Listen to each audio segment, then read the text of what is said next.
All right, the shot you saw in the book was actually done with natural light. And so step one of this is getting to a window that has natural light like we have here. So we're just going to open up the window. That's first stop. Next, we're going to try to get this, get the flower itself. In this case, we're using a Gerbera daisy. We're going to get it as close to the window as we can. We put in a little bit of water here.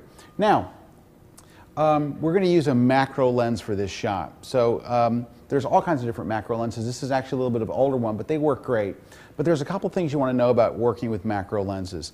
Number one is they actually work better if you can get them straight. You see how I'm angling down? If you look at the actual from the side here, if you look, the whole camera is kind of angling down at it. What you really want to be able to do is to have the camera straight. So ideally, the camera would be like this. Now, why is that? Well, because you want the maximum depth of field you can get. You want maximum depth of field all throughout the image. So what we're going to have to do is, number one, we're going to try to go to at least f22. So we have maximum depth of field that we can get. Number two is we're going to try to make the plane of the camera kind of straight. So the way we do this is we're actually going to adjust the height of the tripod legs so that it's kind of aiming straight on it. So in this case, what I would do is just loosen the legs of the tripod, bring it down a little bit to where it's going to be kind of straight. We're going to loosen this one as well.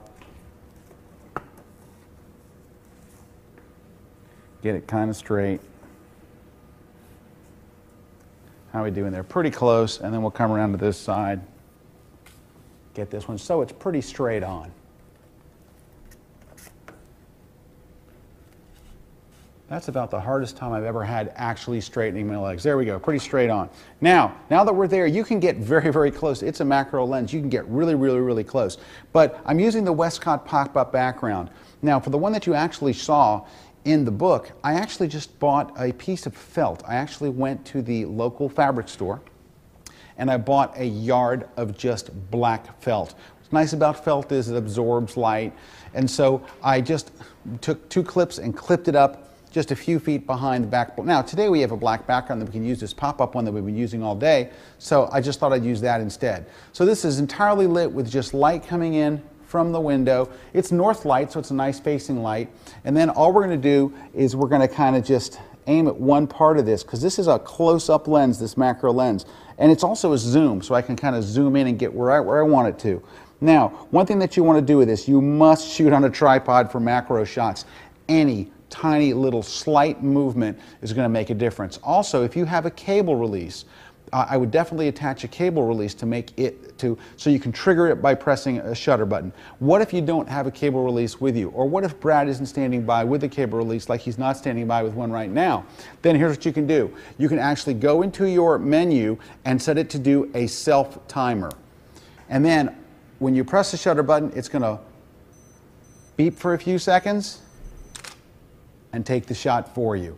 So what are you looking for in your exposure? Well, just like any other time, we want to make sure that we don't have any kind of blinkies or highlights or like that, and we don't. And there's nothing much really to do here except for now come up with some interesting compositions. Hey, look, Brad not only has 1, but 2, all kinds of different remotes. Okay, so what this allows us to do, thank you, Brad, what this allows us to do is to actually control when we take the shot. It's just a simple plunger, plugs into the camera, ka-chow, we'll shut it off. Rather than having to wait the 10 seconds. So, speaking of that, I have this, the default setting on most cameras is 10 seconds for the self-timer. You can go into the menu and change it to 2 seconds or 5 seconds. I always set mine at 2 seconds because I'll use this for landscape shoots because I always forget these things. When I have my full camera bag, it's always in there. I don't always sometimes I take just throw a couple of things in the bag and roll. And when I don't have that, then I know I can use the self-timer. So here, let's go ahead and assign this or attach this to the camera. If you pop off the front, there's a little rubber stopper on the front of the camera, and we're just going to screw it right in there. There we go, right in the side here. Just pops right in there. Screw it on tight. Now you can take it back to regular mode so we don't have to worry about firing it, and now we can fire it. So now we can just focus. Take your hands off the camera once you get it where you want it. And this is an autofocus lens, so we're going to let it focus a little bit, figure out where we want things. And I actually think I turned off the focus ring here. There we go.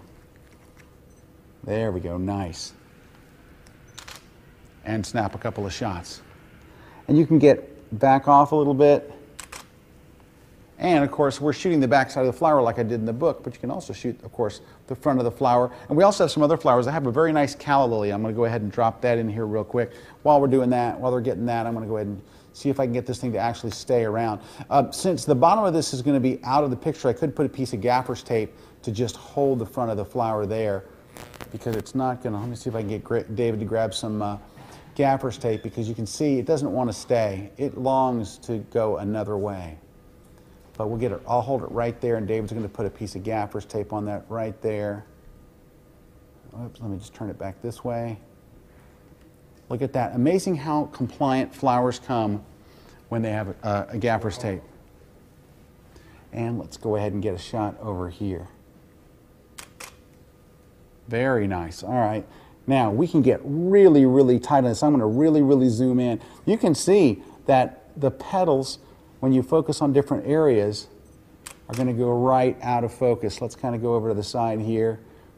There we go. One part's in and one part's out. That's that super shallow depth of field. And we've done a lot of things here to kind of keep things in focus. You can see the plane has changed a little bit. I should probably raise this up just a hair for some of these shots. Let me move to the other side here and just focus right in there. All right, so that's how easy that is. Let's go ahead and bring in the calla lily. We're going to swap out the gerbera with the calla lily here. And we're going to keep some gaffer's tape handy just in case. I'm going to let this one kind of fall this way. And actually, Brad, if you'll take the whole table and move it to the left a little bit. I'm sorry, your other left. Sorry. I said left and pointed, and I actually want to move the other way. There we go. I'm going to back up a little bit. So it looks like it might be just a little tall. But what I can do is I can adjust the height of the camera. So I'm going to go ahead and pull these legs back out again. Much better. Now I just have to straighten it out so it's kind of straight.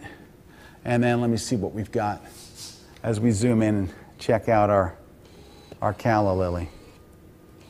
Trying to get right on the edge. Sometimes it has a hard time focusing when it's not right on the edge.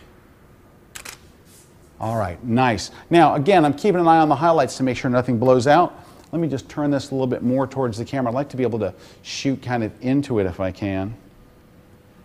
A little bit more interesting angle. Rather than moving the whole camera rig, I'll just move the flower. How's that?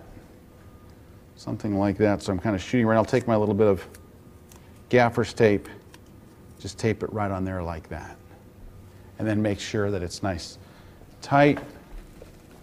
Come around. Oh, that's a much better view. There we go. You can back off a little now and get a shot. There we go. Something like that. Okay, so there's just a couple of little tips on doing macro photography using natural window light. A very, very easy setup. And keep those couple of things in mind about the level of this, the f/22, and using your plunger instead of your camera, because you're going to try to minimize camera shake. That's going to be one of the most critical things, because this is all about focus and keeping the image from moving.